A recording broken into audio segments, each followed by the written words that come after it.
जय हिंद दोस्तों, नमस्कार। क्या हाल चाल आप सब लोगों के। मैं Rajesh Chaudhary, selection board academy पर आप सभी का स्वागत, अभिनंदन, आभार। कैसे हैं आप सब लोग। दोस्तों, आपने वैसे तो बहुत सारी कट ऑफ देख ली होंगी, क्योंकि जब से एग्जाम्स हुई हैं, चाहे वो फर्स्ट ग्रेड हो, सेकंड ग्रेड हो, रीट की वैकेंसीज हो, तो बहुत सारी कट ऑफ आपने देखी हैं। कभी लोग बहुत ऊंचाई पे ले जाते हैं, कभी उसको बहुत ही कम बताने लग जाते हैं।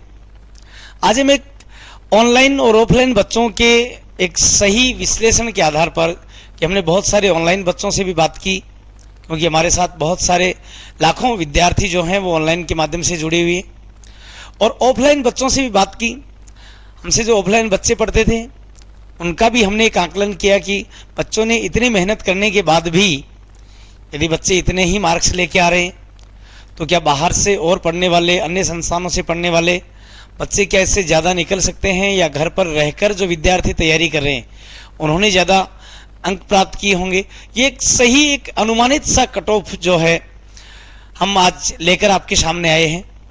फिर अपना आपने और हमने सबने, आप सब विद्यार्थियों ने, अभ्यर्थियों ने बार बार शिक्षा मंत्री महोदय को, अन्य मंत्रियों को आपने ज्ञापन दिए हैं जगह जगह पर इस मुहिम के लिए, कि पहले फर्स्ट ग्रेड के रिजल्ट आने चाहिए, फिर उसके बाद में सेकंड ग्रेड की रिजल्ट होना चाहिए, उसके बाद में तृतीय श्रेणी अध्यापक भर्ती का रिजल्ट आना चाहिए, और उनके सार्थक परिणाम आप और हम सब लोगों की मेहनत से शुरू हो गए कि पहले फर्स्ट ग्रेड के रिजल्ट शुरू हो गए हैं। हालांकि सेकंड ग्रेड का रिजल्ट आने में जहां तक अनुमान है कि थोड़ी देरी हो सकती है, लेकिन अप्रैल के अंत तक, या मैं कहूं कि मई माह में 100% रिजल्ट आ जाएगा, क्योंकि अभी तो आंसर की डाली हैं, आपत्तियां मांगी गई हैं, और जीके वाले पेपर्स की जो है वो अभी आंसर की भी नहीं डाली गई है।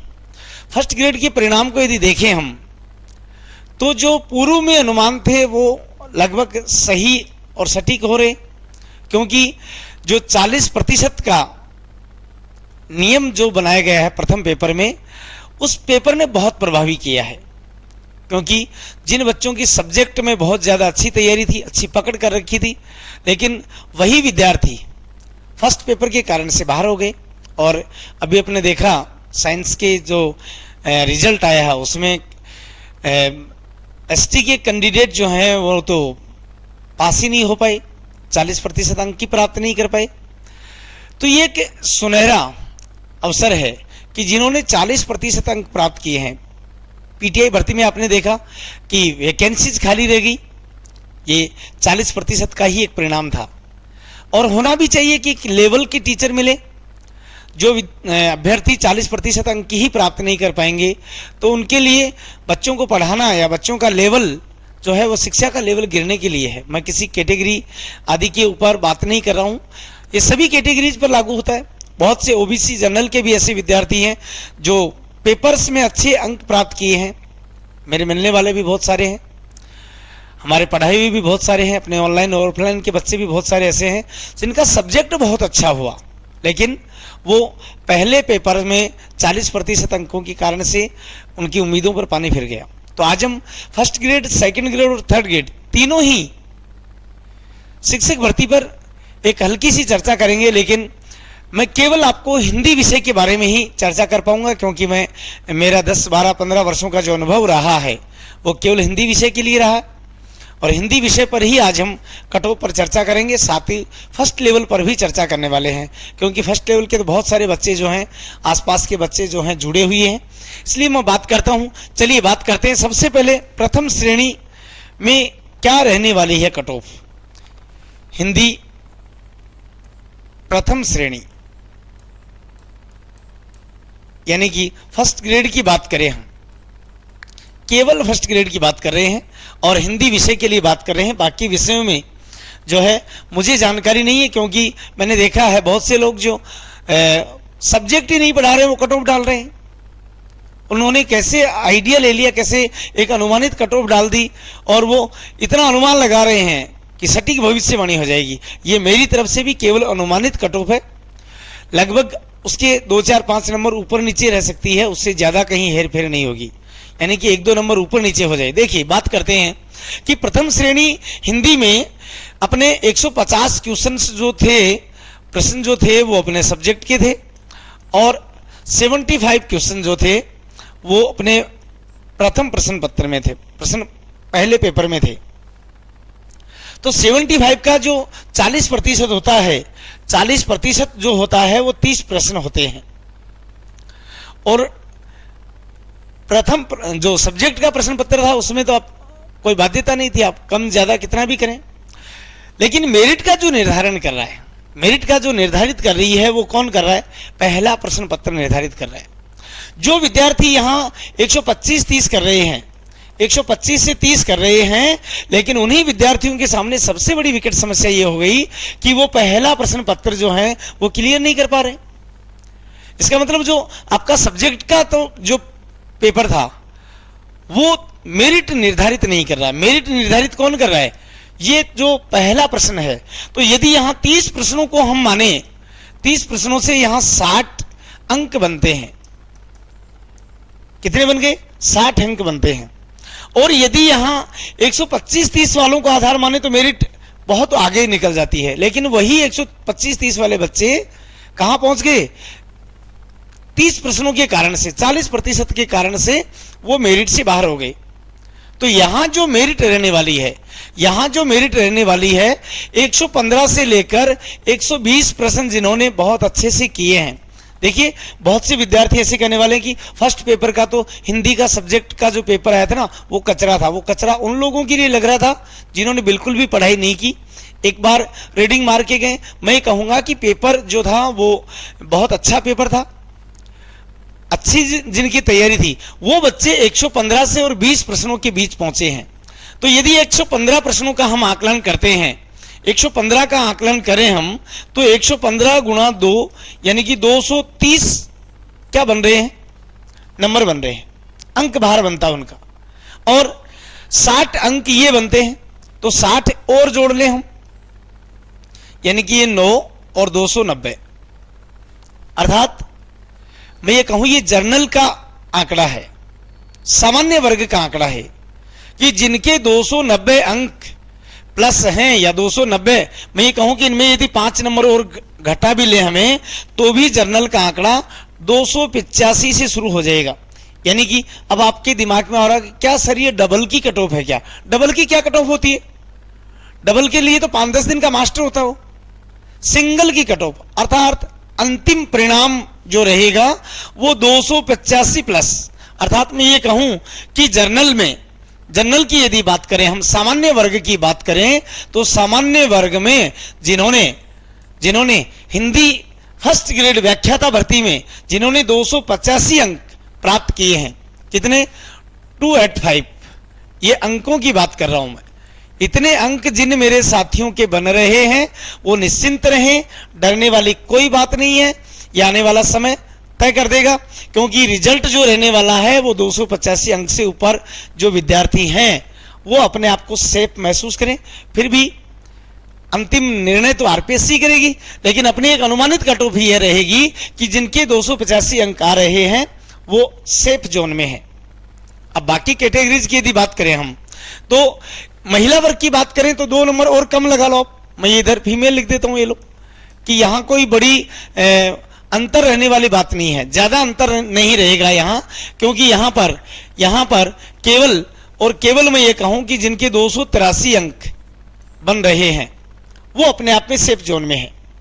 फिर मैं बात करूं ओबीसी, ओबीसी की यदि हम बात करें तो ओबीसी में यदि 280 प्लस अंक जिनके आ रहे हैं मेरे साथियों के, चाहे वो पुरुष वर्ग है चाहे वो महिला वर्ग है, निश्चिंत माने अपने आप में, घबराएं नहीं, धैर्य रखें, रिजल्ट आ ही जाएगा। फिर मिलेंगे रिजल्ट के बाद में आप और हम कि 280 प्लस वाले सारे मेरे साथी अपने आप को सेफ महसूस करें। डरने डराने की कोई बात नहीं है। बहुत से लोग ये कह रहे हैं कि 300 पार भी जा सकती है, तो हो सकता है कि 2 4 5 बच्चे हों 300 पार वाले, कोई विशेष बात नहीं होती है, लेकिन ये संख्या कोई सैकड़ों में या हजारों में नहीं होती है।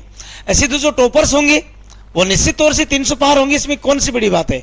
लेकिन जो मेरिट का मूल आधार होती है वो सभी के लिए होता है, वो किसी 2 बच्चों के लिए नहीं होता है कि 2 बच्चों ने 300 नंबर पार कर दिए। हमारे पास 2 बच्चे ऐसे हैं जिनके 350 नंबर बन रहे हैं, 310 नंबर बन रहे हैं, तो वो मेरिट तय नहीं करते हैं, वो टॉपर्स तय करते हैं। तो 280। इधर फिर फीमेल की बात करूं मैं, फीमेल वर्ग की बात करूं मैं, तो 275 अंक जिनके हैं वो दौड़ में शामिल हैं। अभी यदि हम बात करें ईडब्ल्यूएस, आपने देखा होगा कि ईडब्ल्यूएस और जनरल में 10 से 12 अंकों का अंतर आने लग गया। पिछली भर्तियों में भी था, अभी जो विज्ञान वर्ग का रिजल्ट आया वहां भी 10 से 12 अंकों का अंतर आया है। तो जब 285 यदि हम माने और इसमें यदि 5 से 7 अंक भी कम करें तो ये मान लीजिए आप कि 278 अंक जिनके हैं वो ईडब्ल्यूएस के विद्यार्थी अपने आप को सफल माने, आराम से रहें, मस्त रहें, आनंदित रहें। बाकी तय करेगा अपना आने वाला समय, यदि आपका भाग्य बिल्कुल ही साथ नहीं देगा। देखो यहां मैं कह दूं कि 278 हो सकता है कि 280 चली जाए या 277 भी आ जाए, और कोई आधे पॉइंट से 1 नंबर से रहता तो वहां अपने भाग्य का खेल हो जाता। फिर मैं बात करूं कि ये फीमेल्स में ईडब्ल्यूएस जो हैं वो 275 में अपने आप को सेफ जोन में महसूस करें कि हो जाएगा अपना, पूरी तरह से आश्वस्त रहें आप लोग। इसके बाद में बात करूं मैं एमबीसी, एमबीसी में जो गुर्जर समुदाय के लिए एक अलग से बना दिया गया आरक्षित वर्ग, एमबीसी में जो रिजल्ट रहेगा वो चौंकाने वाला रहने वाला है। आप इस बात को मान सकते हैं कि एमबीसी का जो रिजल्ट रहेगा वो 270 वाले, निश्चिंत रहें आप, 270 में हो जाएगा आप लोगों का, क्योंकि 270 अंक ओबीसी, एमबीसी और ईडब्ल्यूएस में 10 से 12 अंकों का अंतर जो परीक्षा परिणाम हमने देखे हैं रहता ही रहता आया है। तो एमबीसी में 270 अंक यदि माने हम तो यहां पर आप 265 महिला वर्ग में 265 का ही हो जाएगा।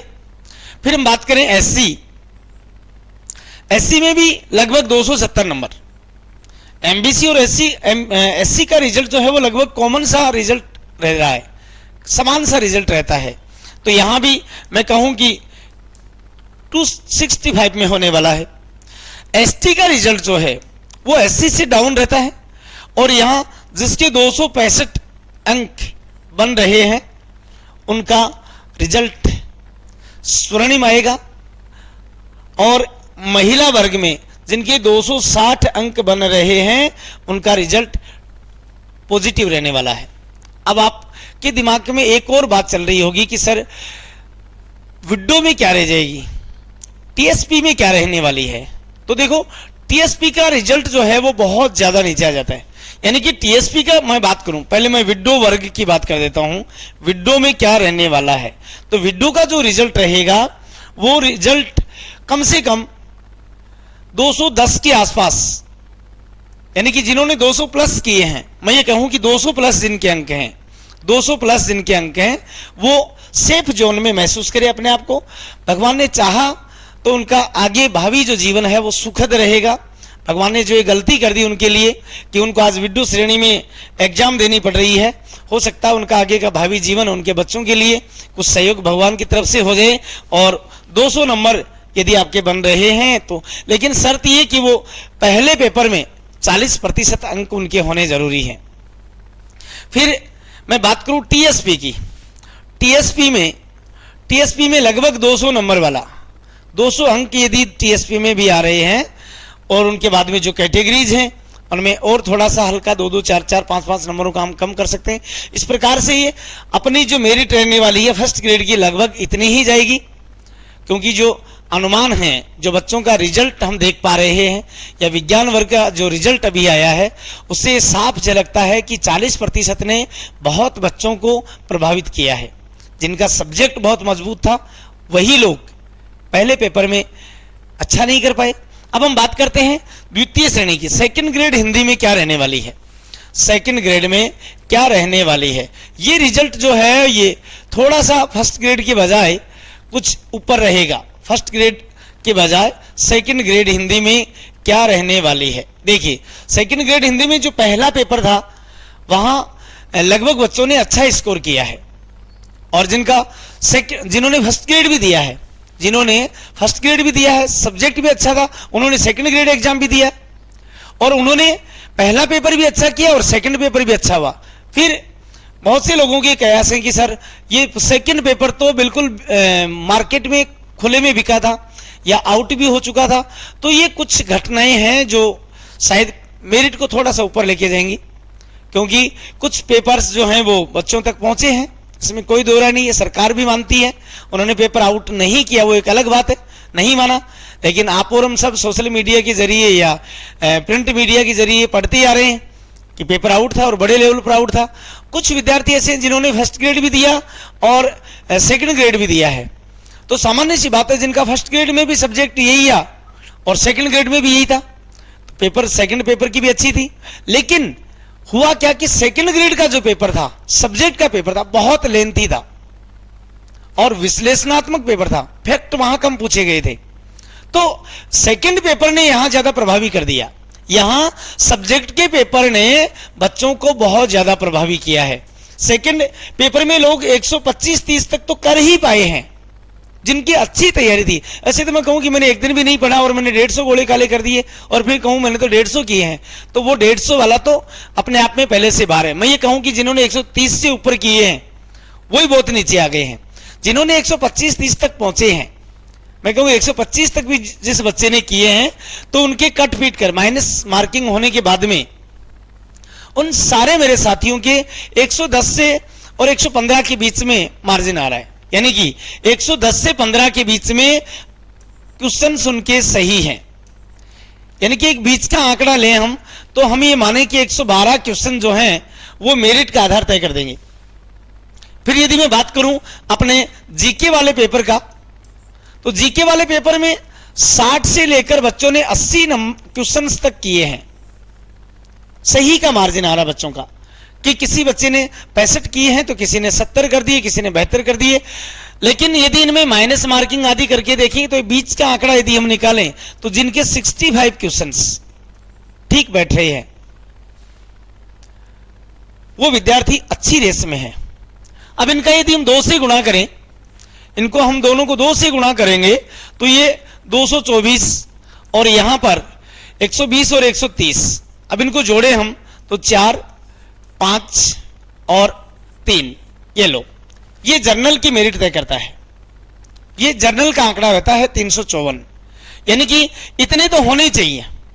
अब देखो वहां हमने 290 बताई, लेकिन 290 पे जर्नल था फर्स्ट ग्रेड में, लेकिन यहां 354 यानी लगभग 355 प्लस जो बच्चे हैं, जो मेरे साथी हैं, जो अभ्यर्थी एग्जाम दिए, 355 प्लस जिनके अंक आ रहे हैं, चाहे वो किसी भी कैटेगरी में हैं, किसी भी कैटेगरी में हैं, वो अपने डॉक्यूमेंट्स तैयार कर ले।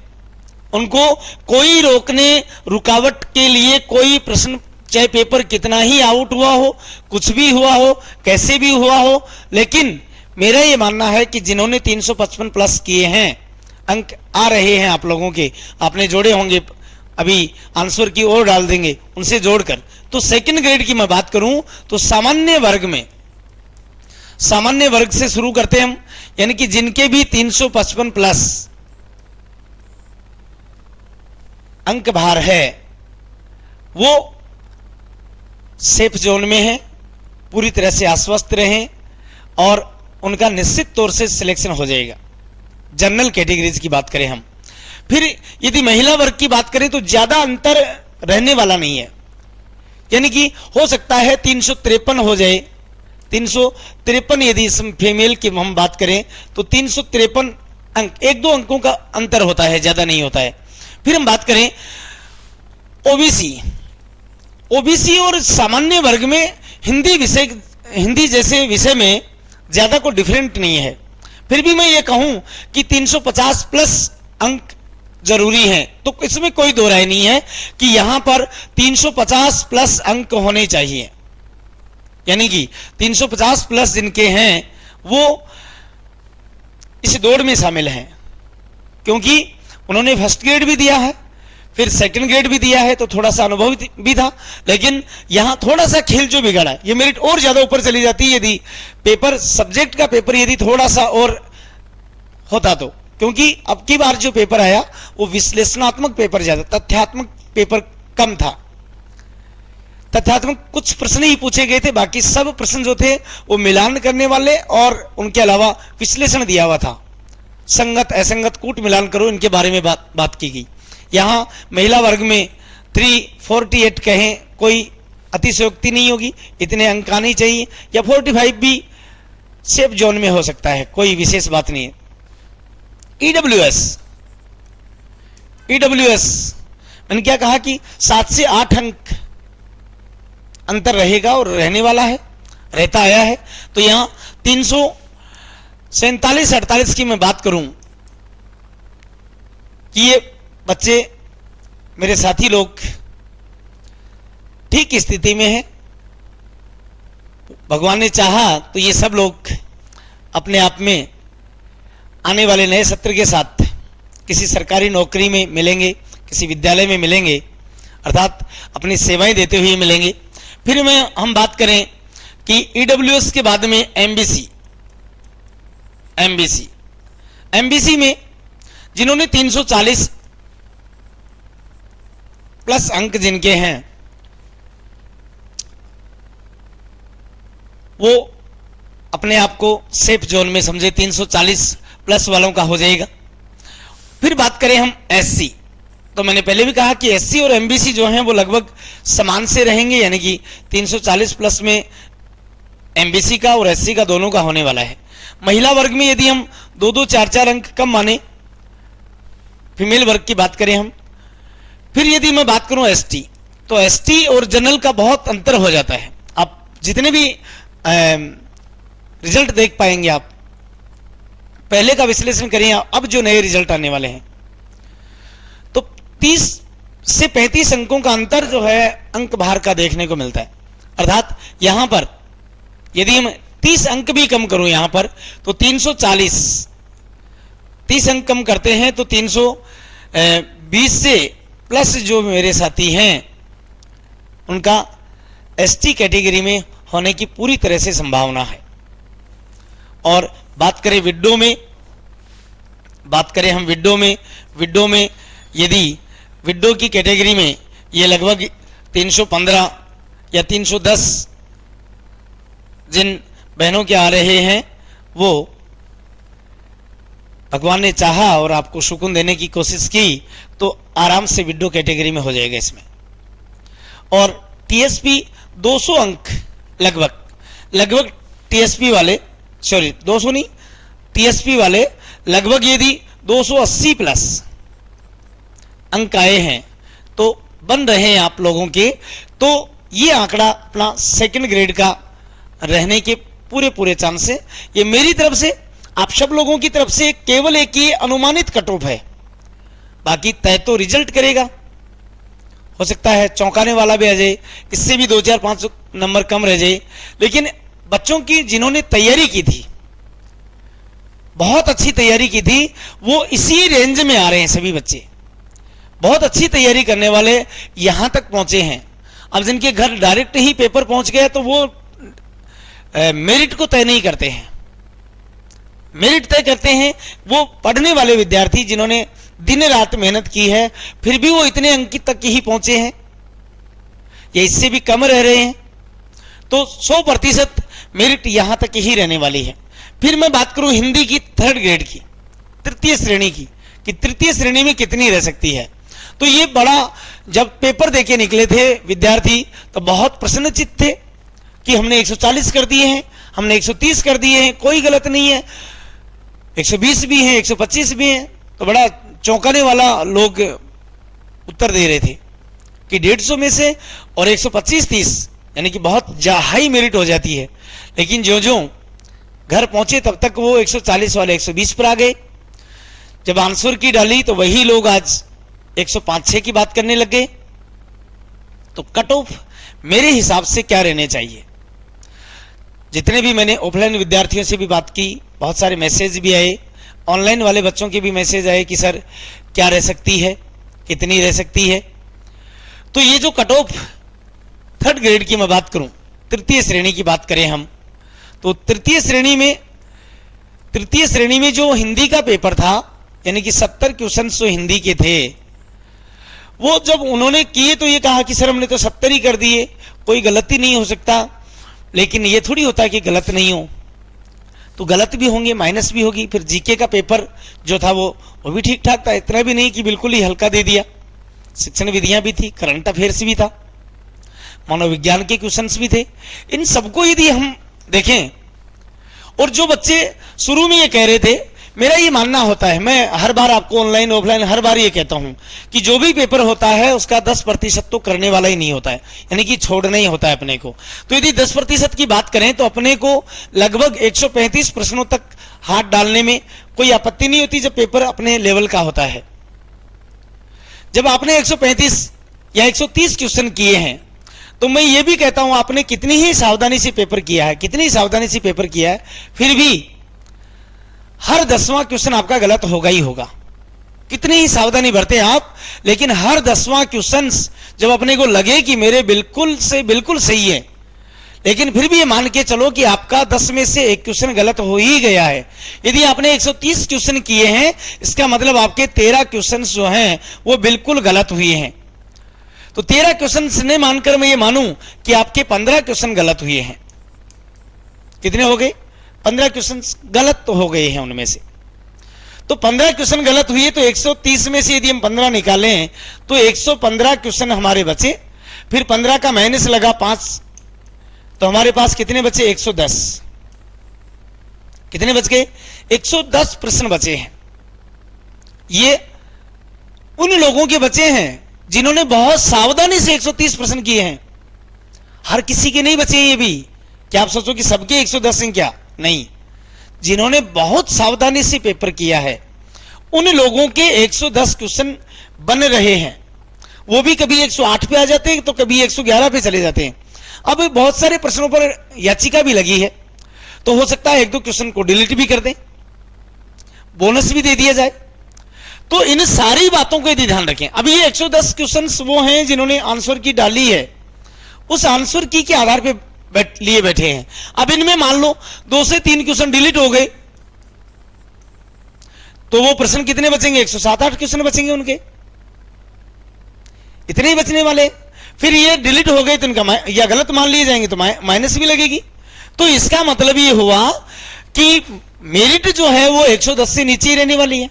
सामान्य सी बात होगी कि सर मेरिट तो फिर आपके हिसाब से 110 से नीचे रहेगी। बिल्कुल मेरा यही मानना है, मेरा यही अनुमान है कि जो सामान्य वर्ग की कट ऑफ रहने वाली है, जो सामान्य वर्ग की कट ऑफ रहने वाली है, वो मेरे अनुमान से 107 और 8 क्वेश्चंस जो विद्यार्थी सही यानी कि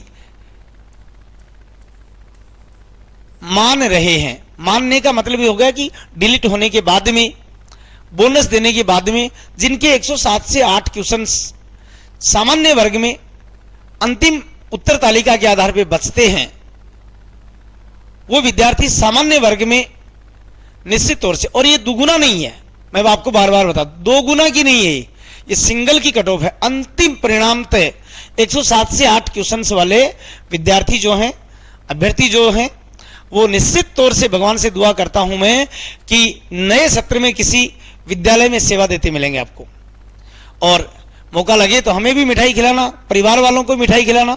चलिए फिर बात करते हैं। सर तो सामान्य सी बात है, फिर ओबीसी की भी बता दो। ये लो, तो ओबीसी 105 प्लस 105 जिनके आ रहे हैं, 105 वाले विद्यार्थी जो हैं, मेरे साथी लोग जो हैं, मेरी बहनें जो हैं, वो निश्चिंत रहें, डरने डराने की कोई आवश्यकता नहीं। महिला वर्ग में 2-2 अंकों का और कम भार करते चलो आप। फिर इसके साथ में ईडब्ल्यूएस में मेरा ये मानना है कि यहां ज्यादा अंतर नहीं आने वाला। मैं ये मानता हूं कि ओबीसी और ईडब्ल्यूएस दोनों लगभग बराबर रहने वाले हैं। और इसके बाद में बात करूं मैं एमबीसी की, एमबीसी तो एमबीसी भी लगभग 103 से प्लस जो है वो दौड़ में शामिल है, रेस में है वो शामिल। और एससी की यदि हम बात करें तो एससी के कैंडिडेट वही लगभग 103 प्लस जो हैं उनका होने के चांसेस पूरे पूरे हैं। एसटी की बात करूं मैं तो एसटी में जो विद्यार्थी, जो मेरे साथी 100 प्लस अंक लेकर आ रहे हैं, वो धैर्य बनाए रखें, रिजल्ट का इंतजार करें। ज्यादा टेंशन लेने वाली बात है नहीं। और विडो जो हैं, मेरा ये मानना है कि 98 या 97 प्लस जो हैं वो सेफ जोन में हैं।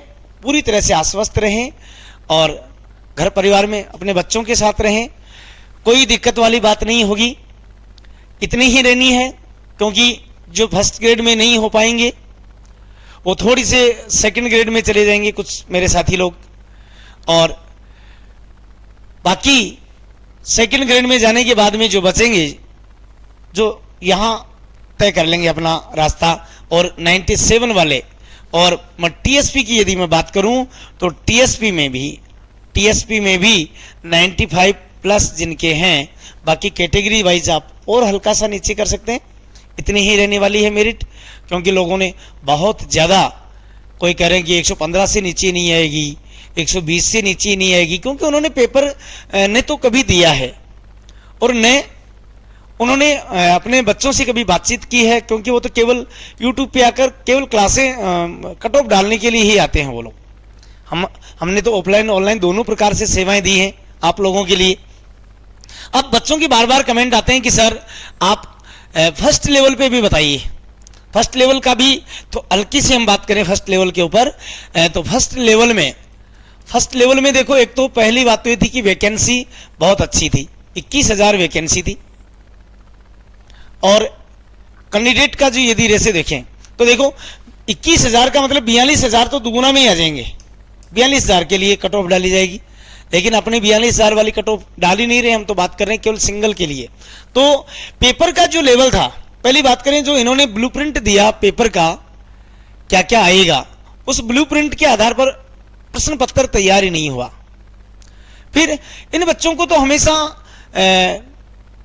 बिना नेगेटिव मार्किंग की एग्जाम थी, प्री एग्जाम थी तो नेगेटिव मार्किंग थी नहीं, सब भर के आने थे। किसी के 120 आ गए, किसी के 115 आ गए, किसी के 108 आ गए, पास हो गए। वो भी 2 लाख बच्चे ही थे जिनको बिना माइनस मार्किंग किए, ये समझो आप कि 100 प्लस वाले बच्चे बिना माइनस मार्किंग के यदि आप प्री में देखेंगे तो 100 प्लस वाले बच्चे आपको बहुत कम मिलेंगे 2 लाख में से, क्योंकि उसमें से ओबीसी जो थी वो 82 नंबर वाले ही पास हैं, एसटी एससी वाले हैं वो 82, और महिलाएं जो हैं, विडो जो हैं वो 75 वाले पास हैं। ये सारे मिला के तो 2 लाख बने हैं।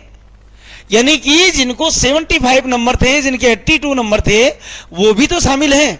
और जब 100 से नीचे का आंकड़ा आप देखेंगे प्री का, वो आधे बच्चे कम से कम मिलेंगे आपको। यानी कि 1 लाख बच्चे ऐसे हैं, मेरे हिसाब से 1 लाख बच्चे ऐसे हैं जिन्होंने प्री में माइनस नहीं थी, उसके उपरांत भी वो 75 या 82 या 75 से और 100 के बीच में अंक प्राप्त किए हैं। 100 प्लस वाले बच्चे, वहां 1 लाख बचे हैं 100 प्लस वाले बच्चे, ठीक है। लेकिन वहां 2 लैंग्वेज थी, साइकोलॉजी थी और पर्यावरण था, केवल वस्त्र आवास आदि सामान्य जानकारियां थी। फिर भी 100 प्लस अंक वाले 1 लाख बच्चे बैठे। बहुत सारे बच्चे फेल भी हुए, और यहां तो माइनस नहीं थी। सोचो जिसके 100 नंबर बने हैं और उन्होंने 40 और 50 क्वेश्चंस और किए थे, यदि इनका माइनस लगाए हम तो ये बच्चे कहां जाते शायद पास ही नहीं होते। तो इन सारी बातों को यदि हम ध्यान में रखें और पेपर का यदि देखा जाए तो पेपर का जो लेवल था वो बीएसटीसी का लेवल नहीं था, 12वीं का लेवल नहीं था। उसमें कुछ प्रश्नों को छोड़ दें, कुछ जीके के सामान्य प्रश्नों को छोड़ दें हम, 10-20 क्वेश्चनों को, और 10-20 क्वेश्चंस कोई मेरिट का आधार तय नहीं करते हैं, वो सबके सही है। लेकिन मनोविज्ञान देखें वो भी अच्छे लेवल की थी, गणित की क्वेश्चंस देखें वो भी अच्छे लेवल के थे, विज्ञान के प्रश्न जो विज्ञान जिन बच्चों के 12वीं तक विज्ञान वर्ग रहा है उन बच्चों के भी गलत हो गए। इसका मतलब पेपर का जो लेवल था वो 12वीं लेवल का नहीं था, बीएसटीसी लेवल का नहीं था, एक मॉडरेट लेवल कहें। करंट अफेयर्स के भी देखें तो अच्छे प्रश्न डाले हुए थे।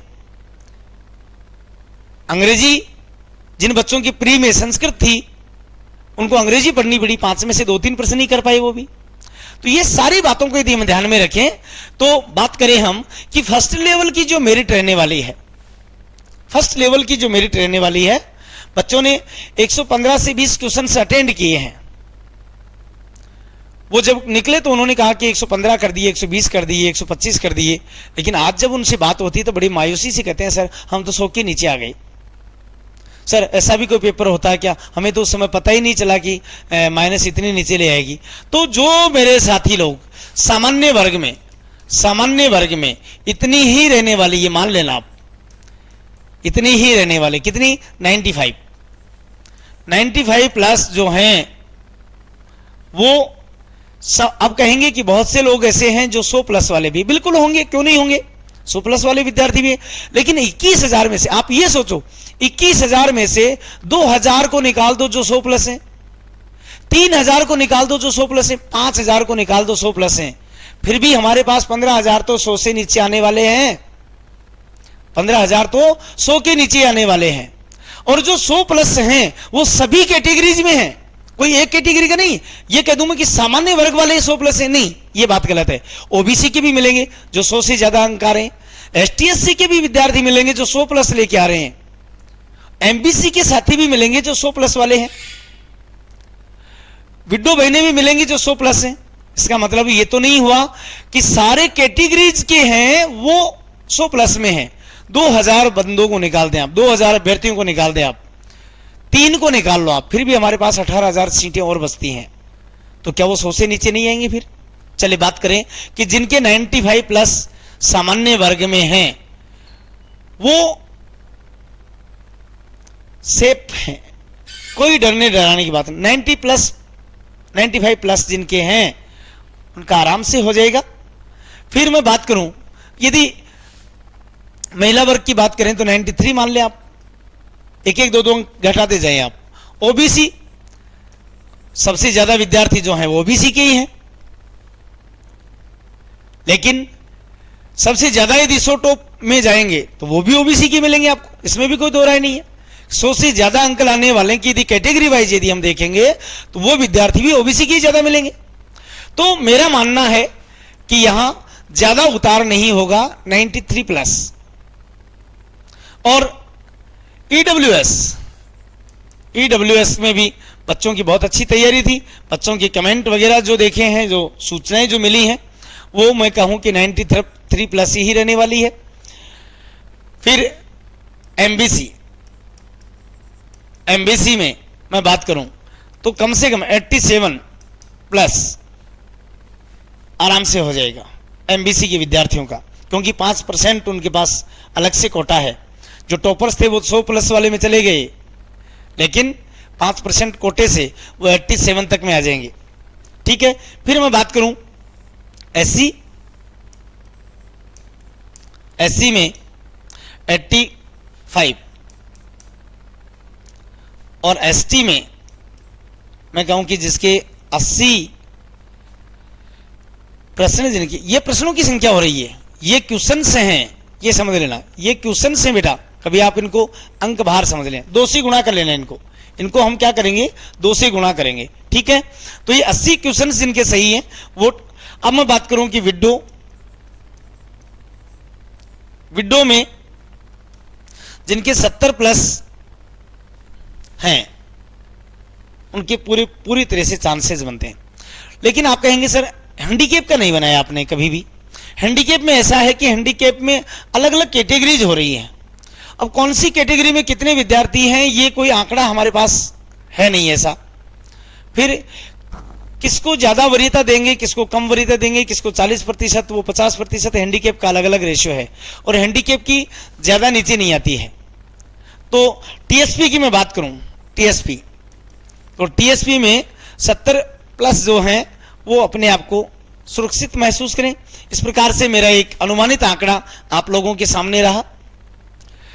कई बार ये होती है कि सर इसमें भी नहीं हुआ तो अपने सिलेक्शन बोर्ड एकेडमी पर आपको केवल हिंदी विषय के लिए प्रथम श्रेणी, सेकंड ग्रेड और तृतीय श्रेणी के लिए ऑनलाइन, देखो हर बार हर व्यक्ति ऑफलाइन में भी नहीं जा सकता, और जो महिलाएं अपने घर के कामकाज में लगी रहती हैं वो अपने बच्चों को छोड़कर भी नहीं आ सकती, बहुत सी दुविधाएं होती हैं।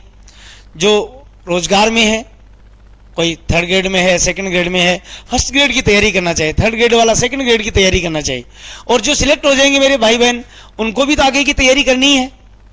तो सिलेक्शन बोर्ड एकेडमी पर अपने ऑनलाइन क्लासेज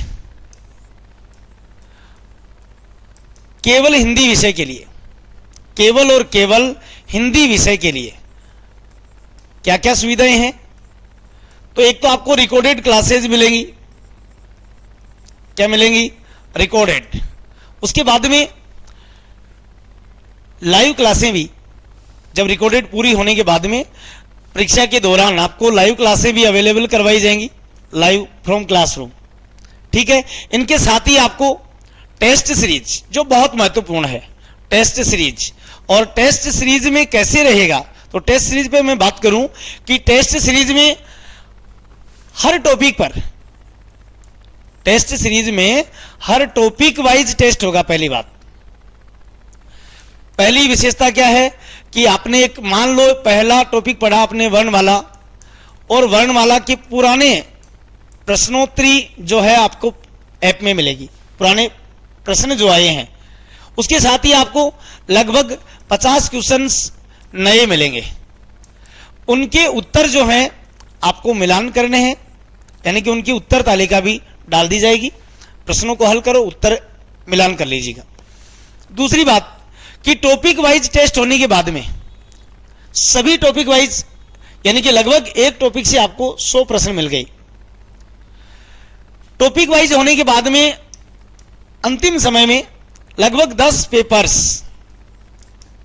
पेपर जो पूरे सिलेबस के अकॉर्डिंग होंगे, पूरा सिलेबस होगा उनमें। क्या होगा? पूरा सिलेबस। और उस सिलेबस में आपको साथ में व्याख्या सहित उत्तर मिलेंगे। व्याख्या यहां भी मिलेगी आपको, व्याख्या सहित उत्तर मिलेंगे। मान लो आपका गलत हुआ तो क्यों हुआ, सही उत्तर आया तो कैसे आया, ये व्याख्या सहित उत्तर भी मिलने वाले हैं। और उसमें आपको रैंक भी मिलेगी कि आपने मान लो 100, 200, 500 जितने भी मेरे साथियों ने एग्जाम दिया, उसमें आपकी रैंक क्या रहने वाली है, क्या रैंक रहती है, कितने क्वेश्चन समय के अकॉर्डिंग, कि हमने एक टाइमर लगा दिया कि जब 2 घंटे में हमने कितने क्वेश्चन अटेंड किए, कितने गलत हुए, कितने सही हुए। तो जो भी मेरे साथी आप सिलेक्शन बोर्ड एकेडमी पे विजिट करें, देखें और परचेज करें, बहुत नाममात्र की फीस में, वो आपको वहां देखने को मिलेगी कि कितनी फीस में क्या है। सेकंड ग्रेड, फर्स्ट ग्रेड और रीट सेकंड लेवल हिंदी विषय, और रीट फर्स्ट लेवल की भी टेस्ट सीरीज, और पीएसआई के लिए भी टेस्ट सीरीज का काम बहुत जोर शोर से चल रहा है। यानी कि आप ये हिंदी विषय से संबंधित सभी प्रकार की सामग्री आपको चाहिए तो आप निश्चित तौर से सिलेक्शन बोर्ड एकेडमी पर विजिट करें, देखें। वहाँ फ्री क्लासें भी डाल रखी, फ्री पेपर्स भी डाल रखे टेस्ट सीरीज के। तो निश्चित तौर से मैं कहूँगा कि आपको बहुत अच्छा लगेगा। बहुत मेहनत के साथ, शिद्दत के साथ बना रहे हैं। और जो टेस्ट सीरीज है, यदि आपने बहुत सारा पढ़ भी लिया और आपने बार बार अभ्यास नहीं किया तो टेस्ट सीरीज के बिना आप सफलता प्राप्त नहीं कर सकते हैं। जो मेरे विद्यार्थियों ने बहुत अच्छी तैयारी की लेकिन उन्होंने टेस्ट सीरीज नहीं लगाई, पेपर्स नहीं दिए। कई बार हम ऑफलाइन में भी देते हैं तो बच्चे कहते हैं सर आपने तो पेपर पकड़ा दिया। अरे यही सबसे बड़ी गलती है, आपने आपका अवलोकन ही नहीं किया, मूल्यांकन किया ही नहीं आपने कि मुझे तैयारी में कितनी कमी रह गई, कितनी और करनी है। तो आज की इस वीडियो में इतना ही। मैं चाहूँगा कि आपको ये मेरी कट ऑफ आपको सराहनीय लगी होगी और ऐसा ही होना चाहिए, ईश्वर ने चाहा तो। आप सभी का बहुत बहुत धन्यवाद। जय हिंद, जय भारत, नमस्कार।